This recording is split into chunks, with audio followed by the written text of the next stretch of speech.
BR Ambedkar Konaseema జిల్లా SP గారు, అలాగే సబ్ డివిజనల్ ఎస్పీ గారు, అమలాపురం డిఎస్పీ గారు ఆదేశాల మేరకు ట్రైనింగ్ డిఎస్పీ గారు మరియు కాటేనిపాల సిబ్బంది, ఎస్సీబీ సిబ్బంది సంయుక్త ఆధ్వర్యంలో కాటేనిపాల మండలం బొలుసుతిప్ప గ్రామానికి ఆనుకుని ఉన్న గోదావరిపాయలో బోటులో అక్రమంగా మద్యం నిల్వ చేశారన్న ఖచ్చితమైన సమాచారం మేరకు రైడ్ చేయడం జరిగింది.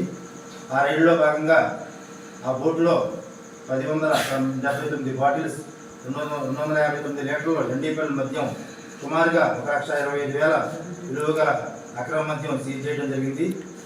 దీనికి సంబంధించి ముద్దాయిలు ఎవరనేది, అలానే బోటు యజమాని ఎవరనేది, అలాగే ఈ యానంలో ఏ షాపుల్లో ఈ మద్యాన్ని కొనుగోలు చేశారనేది ఇంకా దర్యాప్తులో తెలుసుకోవాల్సి ఉన్నది.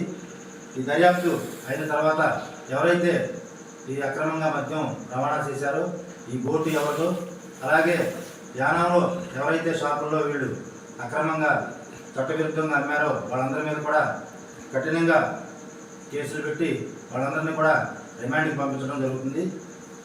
ఈ ఎలక్షన్ రిలేషన్లో భాగంగా ఎస్పీ గారు ఆదేశాల మేరకు విస్తృతమైన తనిఖీలు రాబోయే రోజుల్లో జరుగుతూ ఉంటాయి.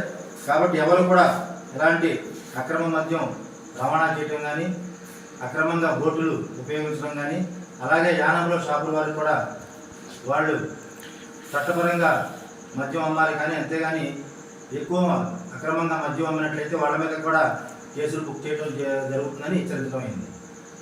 ఎన్ఫోర్స్మెంట్ రిలేటెడ్ యాక్టివిటీస్లో చాలా స్ట్రిక్ట్గా యాక్షన్ తీసుకుంటున్నారు. సో అదే భాగంగా మాకు ఈ సాయంత్రం ఖచ్చితంగా వచ్చే ఇన్ఫర్మేషన్ మేరకు, ఎస్పీ గారి ఉత్తర్వుల మేరకు మేము ఖచ్చితంగా ఆ ప్రదేశానికి వెళ్ళి బొలుసుతిప్ప గ్రామంలో ఒక నదిలో ఈ ఫైబర్ బోట్లో నిల్వ ఉంచిన మద్యాన్ని పట్టుకుంటున్నాం. ఇది కంబైన్డ్ ఎస్సీబీ వాళ్ళతో పాటు, అది లోకల్ స్టేషన్తో పాటు, అలాగే మన ఎస్పీ గారి ఉత్తర్వుల మేరకు, అడిషనల్ ఎస్పీ గారి ఉత్తర్వుల మేరకు, అలాగే మా అమలాపురం డిఎస్పీ అంబికా ప్రసాద్ గారి ఉత్తర్వుల మేరకు మేము ఈ టాస్క్ కంప్లీట్ చేయగలిగాం. సో ఈ మొత్తం కూడా ఈ బోర్డు అనేది ఎవరిది అనేది ప్రస్తుతానికి మేము ఇన్వెస్టిగేషన్ చేస్తున్నాము.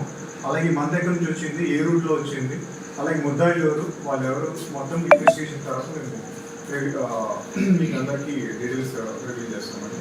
సో కరెంట్లీ ఇప్పుడే మేము ఈవినింగే సీజ్ చేసాం కాబట్టి ఫర్దర్ డీటెయిల్స్ కోసం మాకు టైం పడుతుంది.